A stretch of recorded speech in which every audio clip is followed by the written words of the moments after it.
चलिए एक और क्वेश्चन देखते हैं। क्वेश्चन कहता है कि एक solid non conducting uniformly charged sphere है।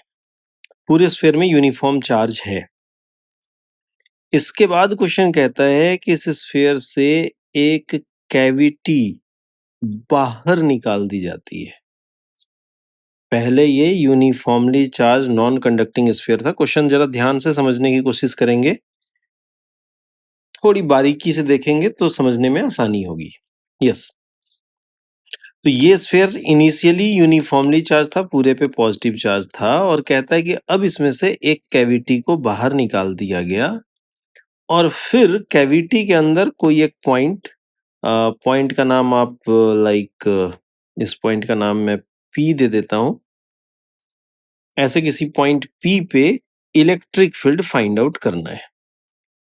हो सकता है इसके पहले जो भी आपने पढ़ा है उसके बेसिस पे आप गैस कर रहे होंगे कि कैविटी के अंदर तो इलेक्ट्रिक फील्ड 0 होती है, so answer should be 0।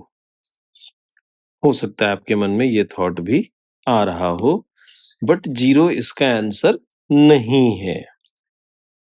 Okay, 0 क्यों नहीं है और क्या इसका आंसर आएगा, ये दोनों बातें अब हम डिस्कस करेंगे। सबसे पहले हम ये अज्यूम करते हैं कि अगर इस पूरे में चार्ज यूनिफॉर्मली डिस्ट्रीब्यूटेड होता तो इस पॉइंट पी पे इलेक्ट्रिक फील्ड क्या होता। यानी मैंने ये अज्यूम कर लिया कि ये जो कैविटी है जिसमें कोई चार्ज नहीं है, इसके अंदर मैं ऐसा मान लूं कि सेम चार्ज डेंसिटी, जो चार्ज डेंसिटी पूरे स्फीयर की है, मान लिया ये रो है, ये क्वेश्चन का पार्ट होगा, ये रो क्वेश्चन में गिवन होना चाहिए। तो ये रो है सेम चार्ज डेंसिटी की पॉजिटिव चार्ज और सेम चार्ज डेंसिटी की निगेटिव चार्ज इस कैविटी के अंदर मानता हूं। इससे क्या होगा कि नेट चार्ज तो कैविटी के अंदर अभी भी 0 है, पहली बात। और दूसरी बात कि जो पॉजिटिव बाकी के स्फीयर में है वही अगर कैविटी में है तो ये एक यूनिफॉर्मली चार्ज सॉलिड स्फीयर की तरह बिहेव करेगा और यूनिफॉर्मली चार्ज सॉलिड स्फीयर का फॉर्मूला हम यहाँ पे यूज कर पाएंगे। सो कैविटी के अंदर वाला पॉजिटिव चार्ज, कैविटी के अंदर हमने क्या माना, इक्वल डेंसिटी का पॉजिटिव भी और निगेटिव भी। तो कैविटी के अंदर वाला पॉजिटिव चार्ज और बाहर वाला पॉजिटिव चार्ज, यानी कि एक uniformly charge non conducting sphere का केस, और इसकी वजह से पॉइंट पी पे इलेक्ट्रिक फील्ड पॉजिटिव चार्ज होता है। ये इस मैंने स्फीयर का सेंटर माना है, यहाँ पे इस पॉइंट को स्फीयर का सेंटर, इस पॉइंट का नाम कुछ ओ भी दे सकते हैं हम। तो ये ओ सेंटर है और सेंटर से R1 डिस्टेंस पे पॉइंट P है। सो हम electric field due to positive charge बता सकते हैं rho R1 by 3 epsilon naught. ये फॉर्मूला मैंने आपको बता रखा है जब मैंने आपको सॉलिड स्फीयर की इलेक्ट्रिक फील्ड का कैलकुलेशन समझाया था, डेरिवेशन समझाया था।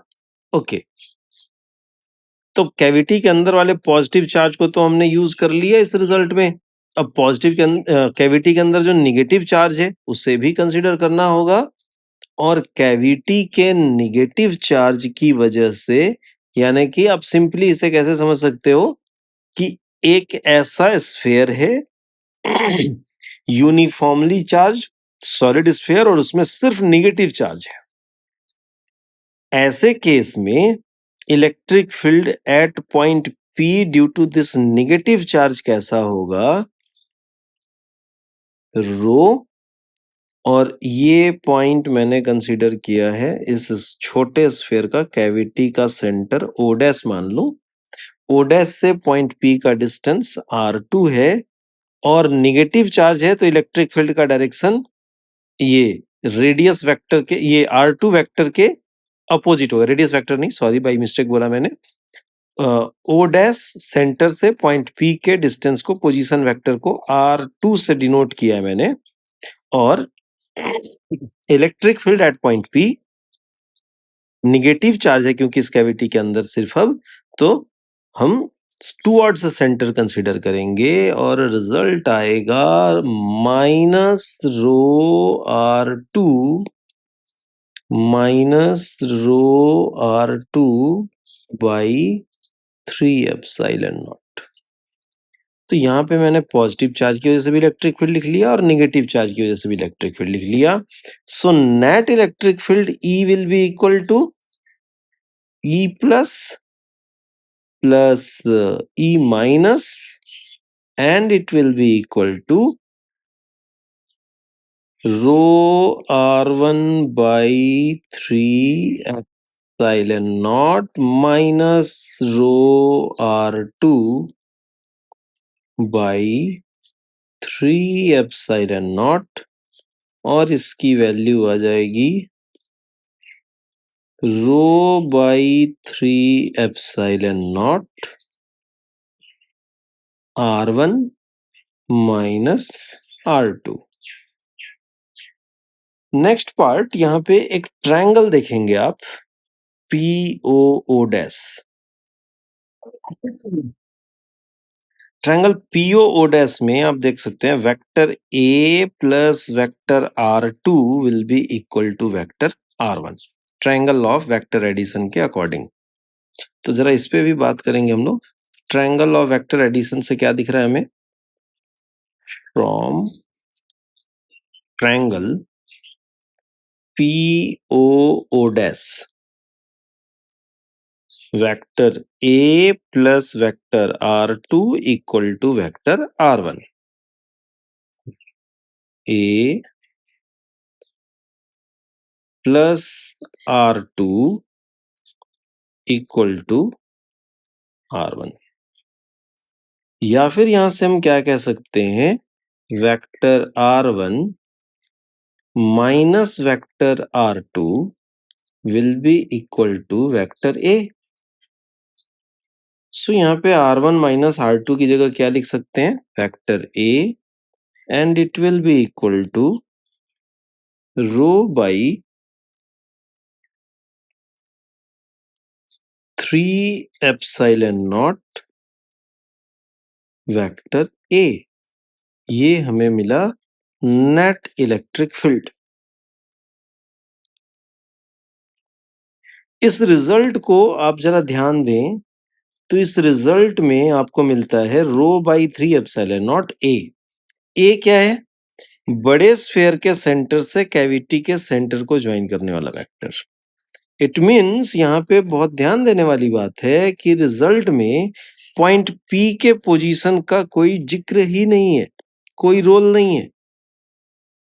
सो वी कैन से दैट ये पॉइंट P किसी भी पोजीशन पे होता inside the cavity, electric field at this point P will be constant and it will depend on separation between center of sphere and center of cavity only।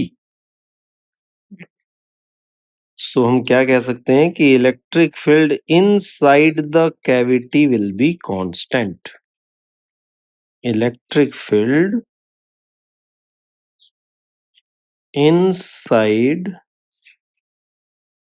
the cavity will be constant।